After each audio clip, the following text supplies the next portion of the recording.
Hello, welcome to the channel. I'm Andrew Price, and in this video I'll be talking about caching supplies for emergencies, so stick with me. Now, many years ago, 25 to be precise, I lived in London, and it was just before the millennium and the talk of the Y2K bug was rife, and everybody was talking about what would happen if the Y2K bug did happen, which wasn't good. It was planes falling out of the sky, computers failing, everything just stopping in an instant. So fortunately, nothing ever happened, but that was the first part of my life where I started to think about the what ifs, and that's been a part of my life ever since. So after the millennium bug didn't happen, 25 years later, I'm still thinking about what we could do to prepare for a similar scenario where the electricity grid goes down, there's no infrastructure, we've got no transport network, and all of the things that we've taken for granted for so long cease to exist. And at the time I was living in London, and I was planning how I would return to my base, which is in South Wales. And the way I figured it at the time was to put a series of caches a day or maybe even 3 days apart, which would allow me to resupply en route as I worked my way back towards where I wanted to be. So I never actually did it at that time, but I'm starting to think it might be a good idea to do again. So just for fun, here's a little bit on caching as I see it. Now, some of you may be familiar with this type of container. Anyone who goes to the gym or supplements their diet with whey protein or anything similar to that will have probably seen containers like this one. And they're very good. They're plastic, quite robust. You know, they are flexible. They're not hard plastic, but they are largely watertight, and they make good containers for caches. They do them in various different sizes. This is probably the mid size. They also do them in a much bigger size. The lids are almost watertight, but it does pay to put a little bit of extra sealant around them just to make sure that they are waterproof if you're going to cache anything for any long term.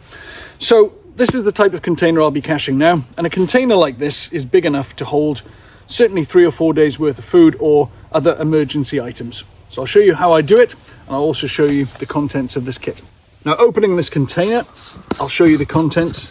Now, it's not packed in order of survival priorities, so what comes out doesn't necessarily reflect the importance to survival, which is why the first thing that comes out is for food procurement, and that is 5 ready-made rabbit snares. And these work very well for snaring rabbits, which they're intended to do, but they can also be improvised into other means of trapping other small game, or even birds.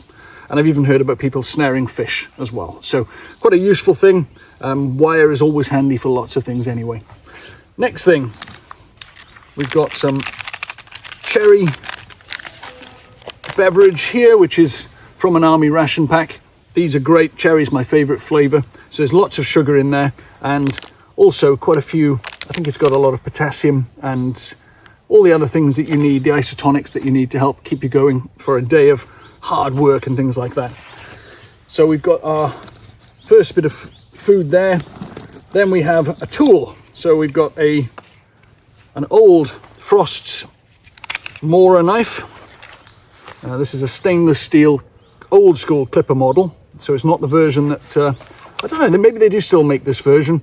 And I've also put a piece of bicycle inner tube around here, which is good for improving the grip, and also that can be used for fire lighting as well.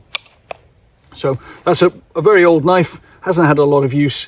And the great thing about caching is you can put all those bits of kit that you've got hanging around that you don't want to get rid of, maybe not very expensive items or items that you've improved upon over the years, but things that you sort of hang on to, and then you think, well, this would be really nice to have in an emergency. And that's the sort of thing you put in a cache like this. So a decent quality, but not necessarily expensive knife is a really good idea. And the Frost knives like this are superb for bushcraft and general survival purposes. So that one found its way into this kit. The next thing to come out is a pack of survive mode ration bars. These are emergency food. And technically speaking, you need 3 of these. So this is basically a day's worth of calories and food. You could easily stretch that out for a few days, just having 1 pack per day. They're very good. They come in peanut, multivitamin and chocolate flavor. So they're quite interestingly flavored. They don't taste bad. They taste a little bit like malted milk biscuits, and they've got a 20-year shelf life. Lots of vitamins and minerals, and to supplement other food that you might be able to catch along the way. they're definitely a good idea. So that 20-year shelf life makes them really worth putting into a cache. So put those there. I've also got a Wilkinson sword folding saw. This is another one of those pieces of kit that I've had for a long time that tends not to be used because I normally use Barco saws, but this is quite lightweight and too good to give away, so it goes into a cache, and that could be useful for building a shelter, clearing a path, or anything that you need to do on the way. Next, moving on.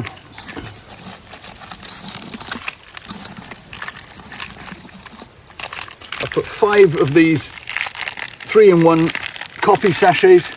So anyone that's addicted to caffeine is going to want these in an emergency. And the 3-in-1 means it's got sugar as well as your coffee and milk powder. So it's all ready to go. So you basically need one of those whenever you feel your energy levels dropping, and just coffee and sugar will keep you going, you know, in the short term at least. Moving down, so I've got 2 of these litre freezer bags, and I've also got 6 Aquapure water purification tablets as well. So that's basically water for a few days and purifying it as you go. So you never know what you're going to find. It could be just rainwater, but it's a good idea to have the means to carry water and to purify it en route. So that's why I carry a couple of those bags. Don't forget the cache itself can also be used to carry water or anything else. So lots of possible uses for the container as well. I've put a little fishing kit in there. Food procurement is not really the highest priority in a short-term survival situation, but a little fishing kit like this could mean that you can catch some brook trout, or at the very least keep yourself amused in a survival situation. So it's just a handy thing to have. Another one of those items that I've had hanging around, just thought I'd stick it in a cache. Moving further in, I can start to get to the things at the bottom now.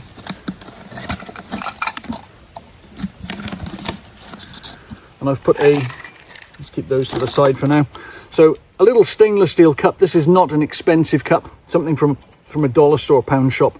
And I've wrapped some cord around the handle to make it easier to hold when it's hot. And I've also put a little piece of brass wire around here, which means that it can be suspended over a fire if I need to as well. So just a couple of options, means I can make myself a hot drink en route, or if I run out of water purification tablets, I can also boil water in there. So that's a handy thing to have. Fits easily in the cache, doesn't take up much space because you put it in and then you fill it with contents as well, and that means that it's almost negligible in the amount of space it takes. There's a little wire saw that can go in there as well. That will cut through most materials. It'll cut through wood, bone, it will cut through plastic, so a useful tool to have as well.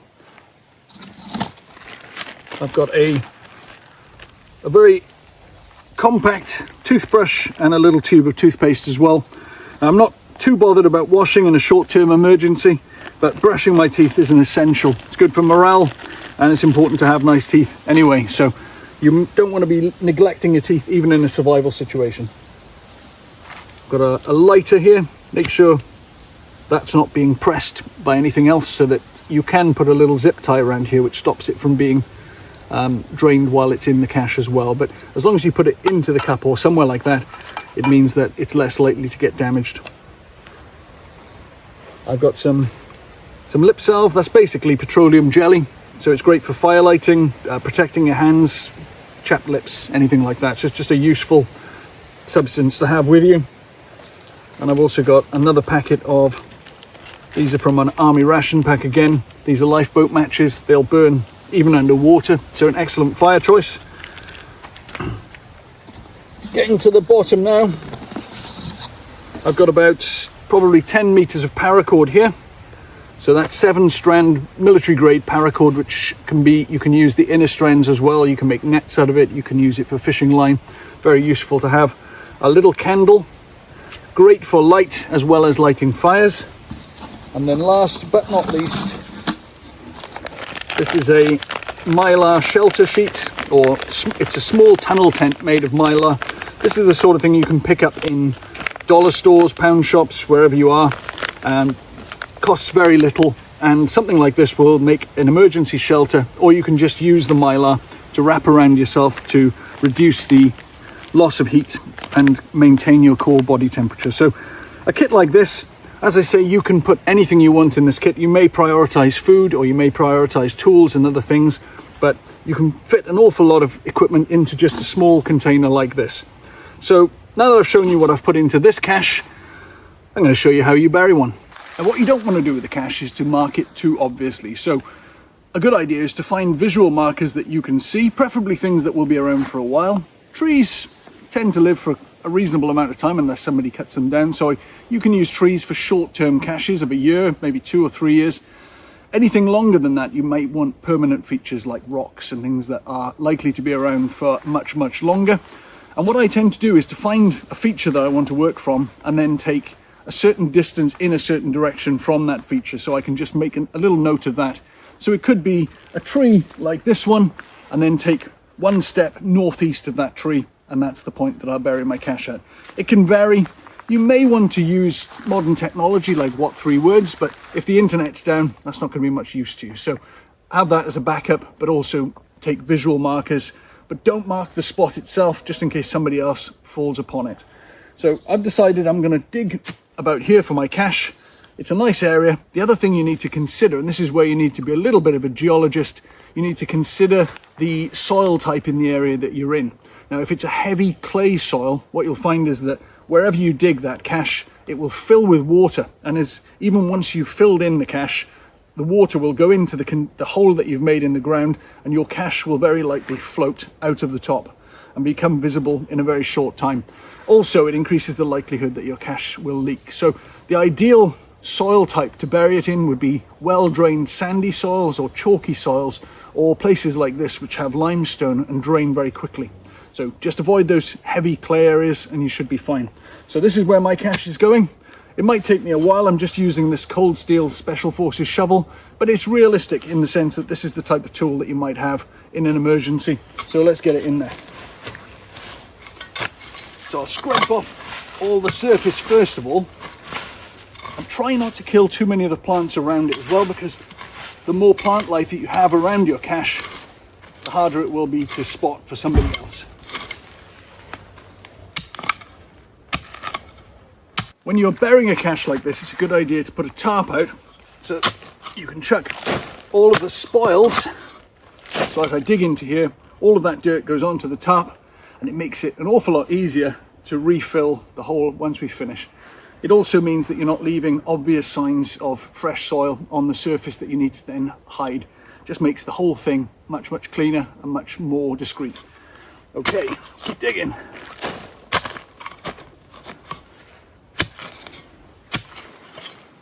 So I've dug the hole a little bit deeper than I need so that I can put this liner in, which makes retrieval that much easier. But before I put everything in, I'm putting a few small stones in the bottom just for drainage.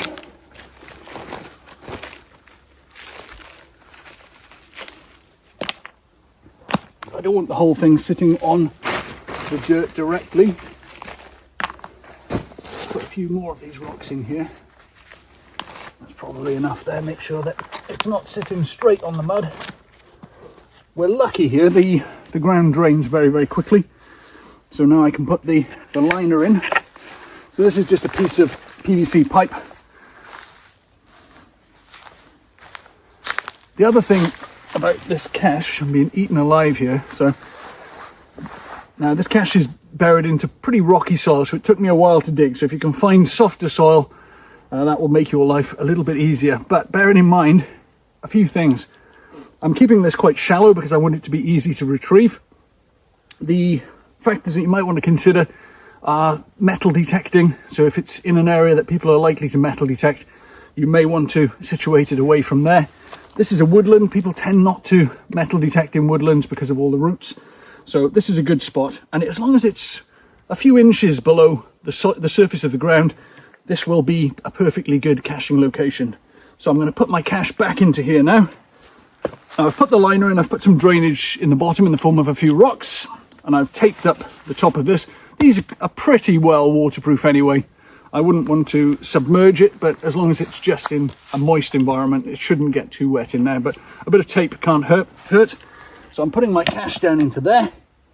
You could put a plastic or metal plate over the top, preferably plastic, because that'll just make retrieval easier. Plus, being plastic, it's less likely to get picked up on metal detector. Even though there's some metal objects in the cache, if you can minimize the amount of metal, there's less for people to pick up. And that's your cache. So when it's fully filled in, that will be about probably 5 inches below the surface, which means that if I had to, I could retrieve this just with a sharpened stick or even my bare hands. So I'm going to start to backfill it all now. And I'm going to just throw some rocks around the side just to sort of anchor everything in place. Just start backfilling by hand, and then you can use the shovel for the last bit. Now, because the cache is taking up a lot of space, you're going to have a lot more spoils taken out than you're going to be able to put back in here. So what you need to do is to take whatever's left of the dirt and disperse it in a good area away from the cache, so it's not going to give away the position.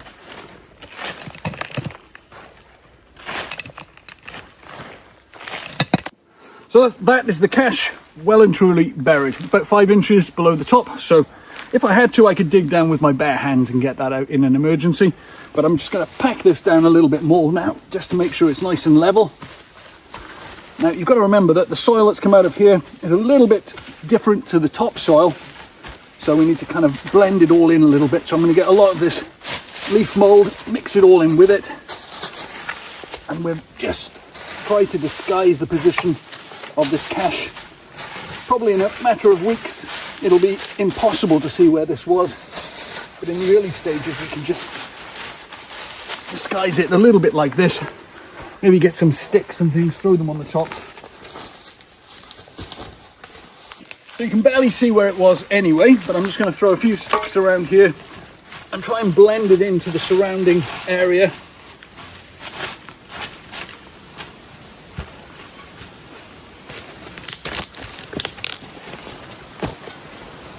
That looks pretty good. A day or so, you'd never know I'd been here. Well, one thing I'll say about caching, it's a good workout. Definitely feeling quite sweaty now. And that's my cache in the ground where it needs to be, and that's where it will remain for the next 6 months. And after that, we'll be digging it up, checking the contents, and making another video. So, what would you put in your cache? Please comment down below and tell me.